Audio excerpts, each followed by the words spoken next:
มาเชียร์สีแดงปรบมือครับมาเชียร์สีแดงปรบมือมาเชียร์สีน้ำเงินปรบมือครับ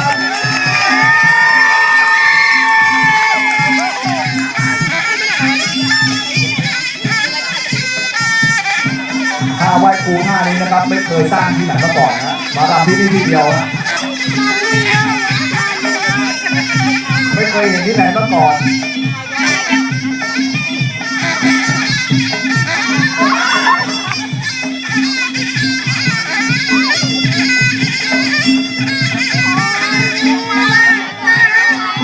เขาเรียก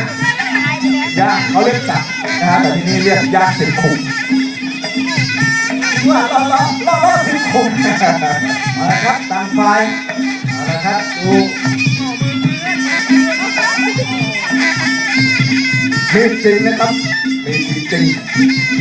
ถ้าโดนก็ตายด้วยสนิมนะครับบัตรทะยัก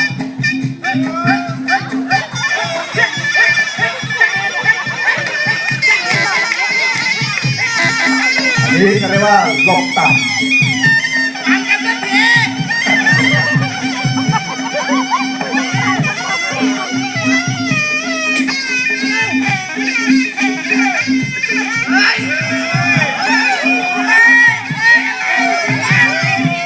ถ้าจะเต้นอย่างนี้เปิดไม้หอมเต้นกันดีกว่าครับ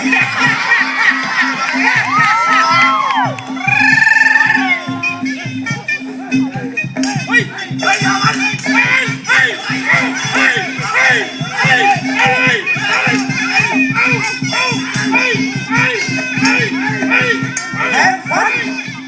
นะครับตบมือเลยครับตบมือนักแข่งเลยครับมวยคู่เอกครับไม่สะใจออกมวก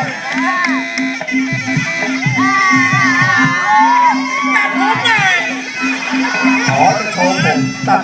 ผมใหม่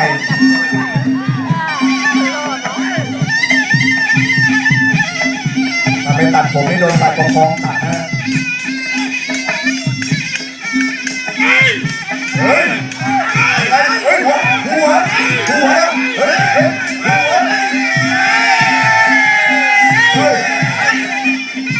โอ้มันเท่จริงๆนะ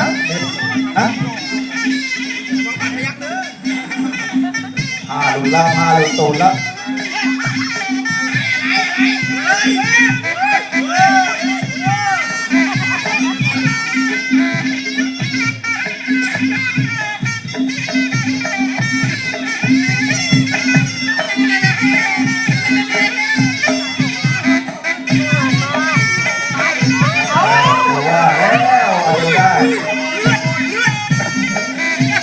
หนังเหนียวศิลปะแนว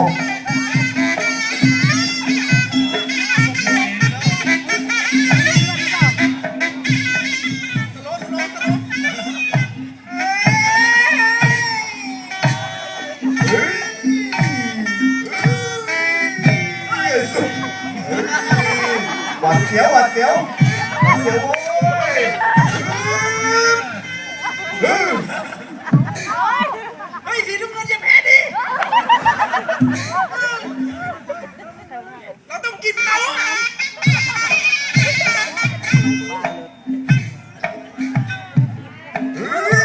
โอ้โหเชียว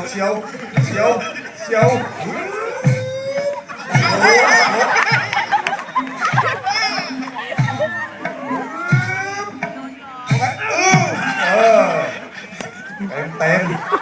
เฮ้ยเขาไม่สีน้ำเงินกินล้มได้ไงนะมันเล่นยังไงแพ้นะใครชนะเนี่ยฟันไม่ชนะเขาอะตายยอมตายก็ตายดิ